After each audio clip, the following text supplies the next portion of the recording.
a male political class.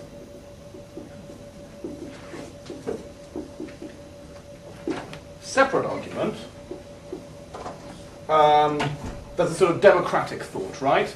A very classically liberal thought which goes... That's first wave, basically. Voters, yeah, very first wave. Voters may make what choices they choose. It's beyond that. If someone thinks that voting for a woman is something bad, and no matter what party he will vote to, he will vote for a woman, then he cannot vote. You take away his choice. That's the same idea. So that depends on how you write the, that depends on the definition, right? That depends on how you write the electoral code. The easiest way to guarantee that it's 50% is just to have a political system with constituencies and randomly pick half of them and go, only women can stand in those areas. What would happen if you did, what would happen if the party lists were required to go male, female, male, female, male, female, male, female? That would be possible. That would work? We have one electoral district. It would get you to 50%. It would get you a lot closer to 50%, because presumably lots of people could vote for the party for which only one person was standing. Yeah? So it doesn't get you to 50%, but it would get you an awful lot closer, right? But if Yeah. you lose it all, the power of religious parties will drop. Oh, well, we may have just made religious parties impossible. And if you're on prop, you may say good. You may say it is like, we would never think it acceptable to have an explicitly racist party. Right? We just would not. We do in Israel. You have you've got Avigdor Lieberman. We also Okay. have the ultra-Orthodox. In which case, yeah, okay, so... But that's proper first wave. They can be religious if they want to have a woman in every second place, but that's exactly the So first wave. you do have to make an explicitly anti-democratic argument, if pushed on this sooner or later, and you're basically going to be advancing the case for constitutional democracy. You're going to be saying something along the lines of, we don't like democracy because we like democracy, or because we think voting is cool. We like democracy because we think it's the best way in which to create a political system which fulfills the rights of people, its citizens. Actually, in Swiss, I think that voting And when is it doesn't, we fudge it. Right? When the political system does not, in fact, deliver outcomes which actually fulfill rights, we forget what the vote would be. Or if we prefer, we write a constitution. And it's quite easy to advance an argument over here that goes, rights are more important than votes. Well, I mean, do you have something to say? You've forgotten, it's gone, it's gone. I want to go back to the very, very initial thought when you started this workshop, because we are approaching the end of it. Are we really? I've got like 1/10 of the way through. Oh well. I know, but this here's happens. the thing. This is because this is important. Because you started this discussion saying the fact that saying something is desirable, something is good, something is whatever, does not necessarily mean that it is a right. And here's my point. Why do we decide, when do we decide which choices of people or which fundamental interests of people are right? Because I would say, for example, that education is a fundamental interest. Some people differ whether it is a right or not. So I think like taking this back to why are these rights would probably be a good way of... Oh, I see. So how you choose what ends up in the category. Okay? Yeah. Like, why would, for example, in this affirmative action case, why would this be a right of women rather than just a nice thing or a beneficial thing for society? So why it would be a right in this particular instance. There are various generic ways in which you can argue for rights, and if we can bring up my notes, it'll make my life easier. The first way to argue that something is a right is to be a utilitarian, but covertly, right? With some judges will just buy it if you go, the world is a lot better if this right exists, or if we enshrine this right, therefore we should enshrine it as a right. So there you're making an argument that we should enshrine it as a right rather than it is a right. Okay? That's one way of running this argument. Just be quite practical about it and go, the world is better if we enshrine it, therefore we should enshrine it. That's way one. Second way you might do it. Jesus Christ, where did I put them? Oh no.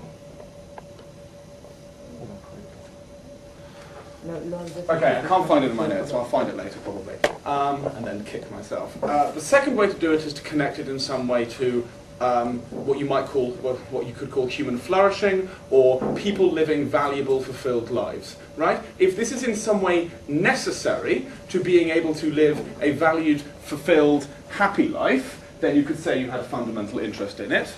If what is fundamental is that humans be fulfilled and happy. If, on the other hand, what is fundamental about humans is that they be free, you could advance the claim that this is necessary in order for human beings to be fully free. Right? Both of those ideas are connected. The idea that it's vital to our fulfillment or our happiness, or the idea that it's vital to our freedom, are connected to the idea that it is fundamental to us being human at all. The point of making a rights argument, because rights arguments are not just kind of like nice things, right arguments are responses to vulgar, people have a right to be tortured. That means come what may. That is a trump. Not to be tortured. Not to be tortured. If you genuinely believe that there is that civilians have a right not to be targeted in war, that means even if they are standing on top of the munitions factory, you may not do it. Right? They are trump cards. So people can say things like, there may well be an awful lot less pain in the world, a lot less suffering in the world, an awful lot less death in the world if we designate some people, some particularly poor and useless people, and kill them and harvest their organs. Probably true. It's probably true that there will be less pain and suffering and misery in the world if we just designated some people no one cares about and killed them and took their organs. If they have a right, it doesn't matter, because a right is a trump card. That's its place in debating. It is a response to the consequences may be better. To say there are issues of rights at stake is to say there are some things humans can and cannot do. Right? We cannot use child soldiers, even if it would make it easier to win the war. We cannot use human shields. We cannot target civilians, or whatever, because there are certain things which, if you take them away from human beings, they are no longer human. And that's what it means to connect this stuff to human beings need this in order to live fulfilled, valuable lives, or human beings need this in order to be free. But then shouldn't, like a further step of analysis, really to argue what does it mean to be human, right? Because what you're basically saying here is simply, sometimes the right to bodily integrity is simply an essential right, therefore everyone should have it, right? What's the step further in that analysis?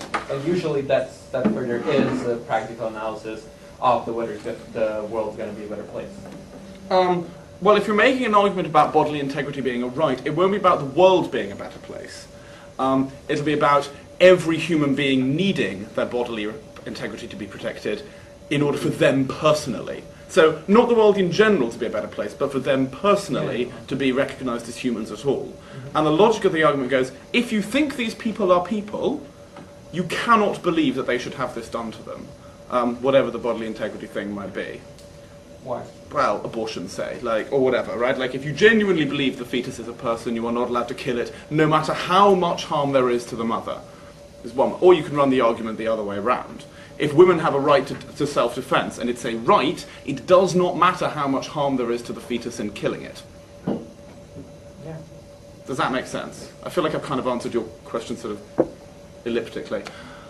Have I hopelessly ran out of time and forgotten structure and all the rest of it? Do not follow these expedients in debating. I'm looking at your data to decide. You have 5 more minutes. Right. Final important point, I'm going to pull rank here. I would in general stay away from arguments which assume biological differences between men and women, or even behavioural differences between men and women, for the simple reason that whether or not Israel is a feminist country, and whether or not debaters are in general feminists, the judging pool at Worlds and Euros is extremely feminist. And they will punish you. There are several judges who regard essentialist arguments, which is what these arguments are called, arguments which regard there as being essential differences between men and women, as simply unpersuasive because they are essentialist. Certain judges who commented about the judging test at Worlds, perhaps? I couldn't possibly comment any further on the identity of any of those judges. There was a hand at the back. Yeah, so with the remaining 5 minutes, do you mind recapping to put in perspective when to talk about rights and how to talk about rights? Well, we kind of forgot that, didn't we? All right, so, when to talk about rights? When you talk about rights is when you are rebutting a utilitarian or a consequentialist claim, right? That is the place they have in debating. So, when proposition goes, we should torture terrorists because overall they minimize harm. one of the things you might want to say is whether or not it will minimize harm is irrelevant here, because there are some things no government may do, and that includes torture. If you have a right not to be tortured, it doesn't matter whether the torture will minimize harm. Or we should criminalize drugs because it is harmful to everyone involved and it's a bad choice. And the opposition can respond whether or not it is harmful to everyone or not is irrelevant, and whether or not it is a bad choice, it is irrelevant, because they are their choices to make.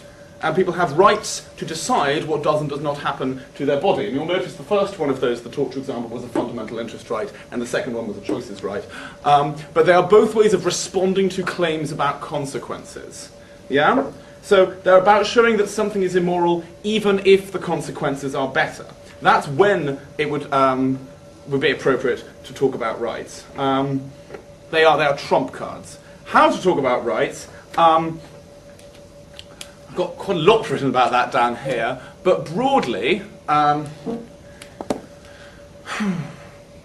we've run out. But I have to go. Very quickly, ways to make the arguments for rights. One, make a naked appeal to authority. There are some judges in the world who will buy it if you just cheat and go, look, we all recognise this is a right, see all these documents for details. Two, good old-fashioned libertarian rhetoric. There are plenty of judges in the world, Chris Bishop is one of them, who will find it persuasive if you just argue that states are nasty criminal organisations and they're not allowed to curb our freedom. Three, there are plenty of judges in the world who will accept you going, this is not a right strictly speaking, but enshrining the right has better consequences overall. So when people go, even if there is a hypothetical war where you should torture the terrorist, the point about torturing the terrorist is about the next war and the war after that and the war after that, and that's why we need an absolute prohibition. People have heard that kind of argument? Yes, no?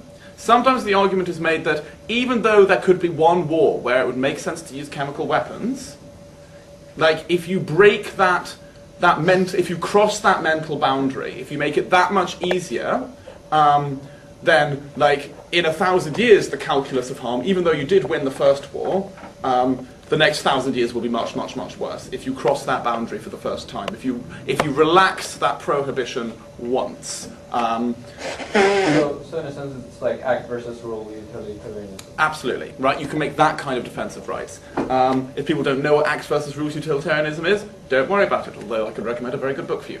And the final thing you can do is the kind of stuff we were talking about towards the end, where you can go, recognizing this right is necessary for human beings either to have a valuable life or to be truly free. And those are both ways of saying recognizing that human beings have this right is the same thing as recognizing that these humans are humans at all. And that is why you're not allowed to do those things to them.